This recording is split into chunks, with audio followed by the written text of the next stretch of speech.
we're going to do one of my favorite segments of the show, and that is pros asking pros questions. And this first one comes from fellow Canadian Steve Deakin. Hey, Mark, what's going on? I got a two-part question for you. Number one, what's the best tip that you could give somebody that's new to the game?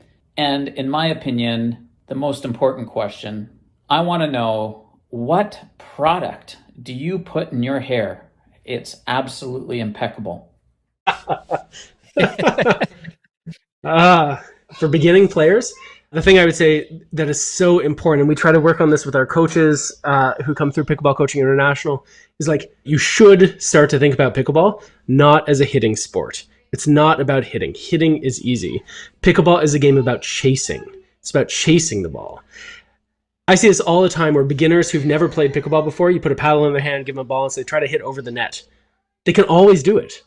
Almost always do it. Right? And that itself is a sign that pickleball is easy. But what happens is when they try to have rallies, the second, third, fourth ball, that's when it all falls apart.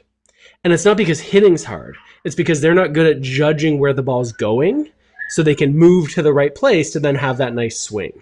And so my advice to any beginning pickleball players or people who are working with beginning pickleball players is like, think about pickleball as a chasing sport where your job is to chase the ball wherever your opponents are hitting it. And they're usually trying to hit it away from you and make it hard for you to chase it. Practice chasing the ball and getting to that perfect spot. Think about that rather than about hitting, and your life will be much, much better. Nice. And then Steve's more important question, what product do you put in your hair to... All right, so I have gone this whole last year where we've had like a lot of COVID restrictions, there were no haircuts.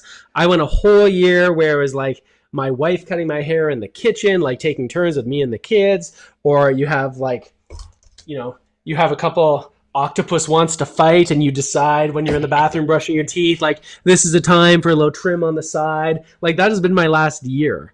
And so last week I went and got a real haircut. So it's a little bit shorter now. But the truth is I use zero product. For my whole life, I've never wanted any product because I was always like sweating. I was like playing sports or coaching sports or riding my bike somewhere. And I was like, that'll be gross and greasy. I didn't like it. Honestly, I like the one time I went somewhere, they put stuff in my hair. I made a mental note to like always tell the stylist before you do, like, please don't put anything else in it. So wow. There's never anything in it. This is like a natural thing. And if you've seen my son, I've got this redheaded son with like crazy curly hair. You will see like that this is a sort of hereditary thing. So you mean to tell me that the trademark Mark Renneson look is au naturel, nothing? It is all au naturel. When I was sitting in the seat the other day when the woman was cutting my hair, she's like, "Oh, what do you want?" And I was like, "Believe it. Do you want stuff?" I was like, "Believe it or not, like in some way, my brand, right? Like how people associate it. I always get comments from people I've never met before in my life. Like, oh, you got a haircut, but like, what about, I always recognize you with the hair. This next question comes from our very good friend, Irina Tereschenko. Hi, Mark. I hope you're still enjoying your Canadian winter. I'm here in Fresno, California. It's very sunny, and I have two up-and-coming pros here with me that I want to introduce, Calvin Song and Presley. And my first question is, what inspired you to become a commentator, and how much of a factor was Ron Burgundy on your professional career?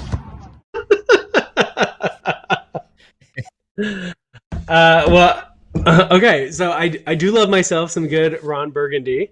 It's amazing, right? Like when you think about commentators or broadcasters of any kind, there's a certain part about like what they know. And then there's another part about how they share what they know. Right? It's not just like when I was starting the tennis coaching thing a long time ago, we called it how to be, right? Like how you are in front of the group. And when you look at someone like Ron Burgundy, right?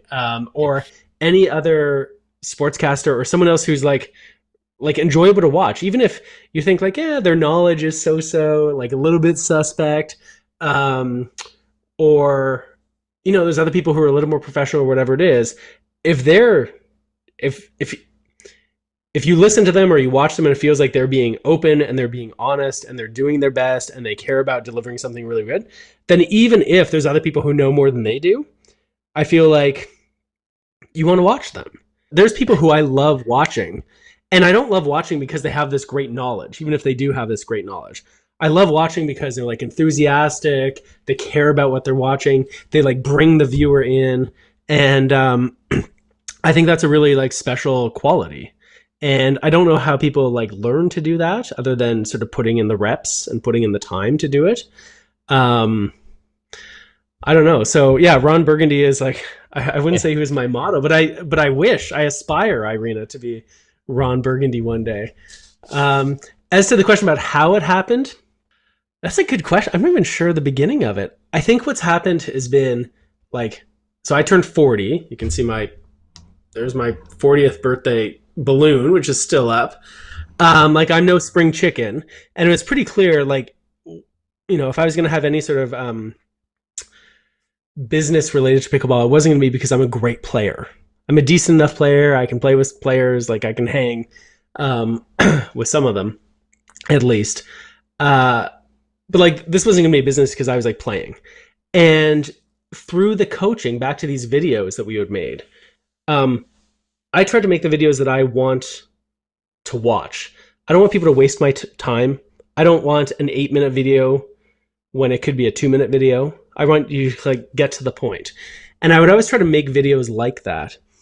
And at the same time, I would realize that our audience was a mix of people, just like I'm sure your audience is a mix of people. Sometimes you get really knowledgeable pickleball players.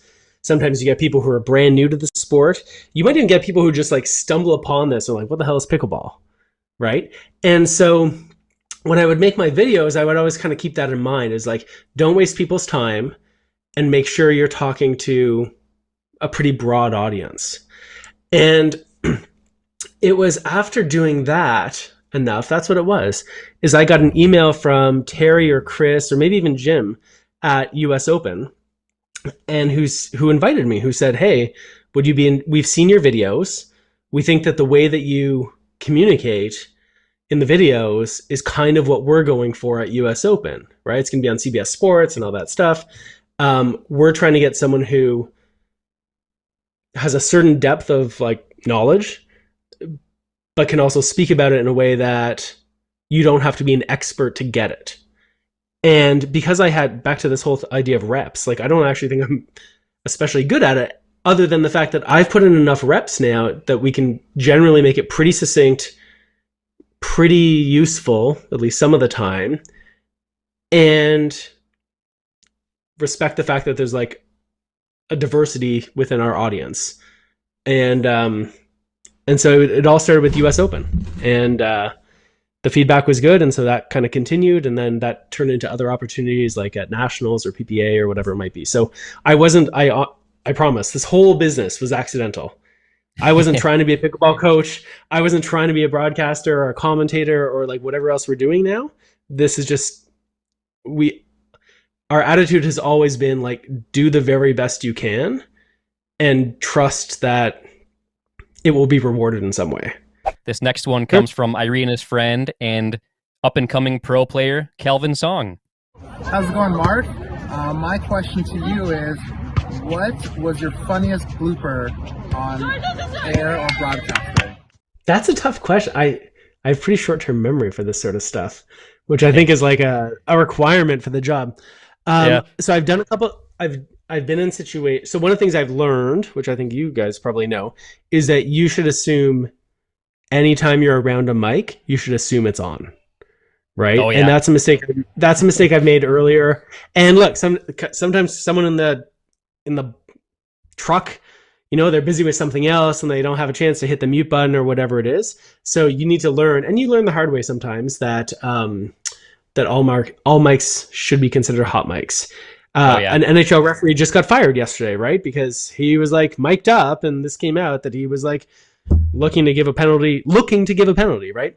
So I've definitely said some things. I wouldn't say they're too bad, but like they're not that professional, right? If someone hears you like just chatting with your buddy about this match and how one team for sure is going to blow out the other team, right? like I've talked about that before. I've been in situations where someone I had in the booth who was great. They were doing their job. They were generous with their time. And we also sometimes pay attention to the social media that's coming in, the Facebook comments or whatever.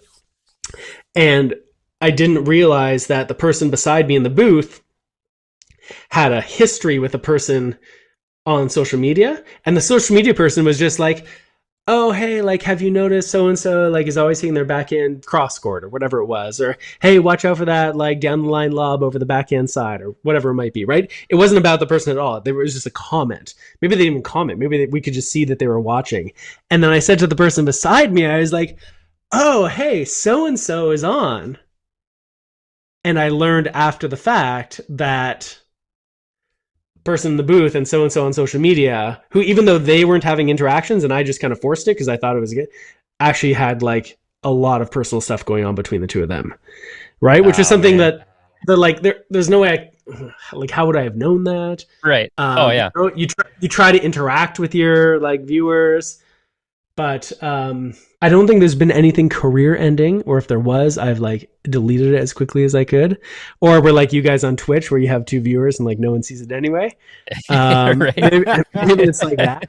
This last question comes from somebody very loved in the pickleball world, and that is the one and only Melissa McCurley. Hey Mark, it's always a pleasure to work with you and to learn from you. And what I want to know is probably what many people want to know. Where are you? What have you been up to? And when are we going to see you back here in the States? Melissa and I have done a bunch of broadcasts together, and she's so good. She brings this whole perspective to the broadcast side of things I think we don't always get.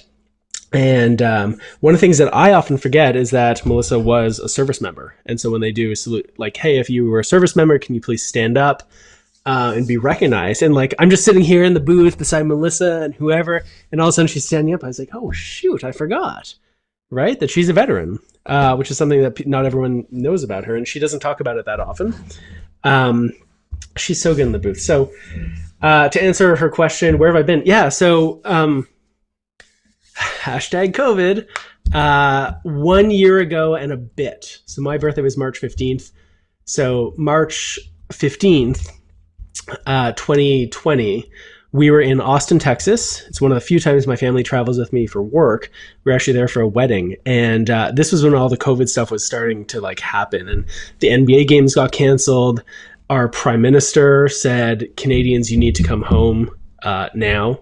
And I spent the night before my birthday rearranging flights, basically like getting out of Austin as quickly as we could to get back home to Canada. And it's now been a full year since I've been here. I've taught 6 pickleball lessons in 12 months, which is unusual for a pickleball coach. So yeah, we're just sort of like waiting for everything to kind of calm down. We still have like our federal government still has a travel advisory against non-essential travel across like outside of Canada. Like unless it's essential travel, do not do it is the advisory. The border is still closed for people coming in from the US.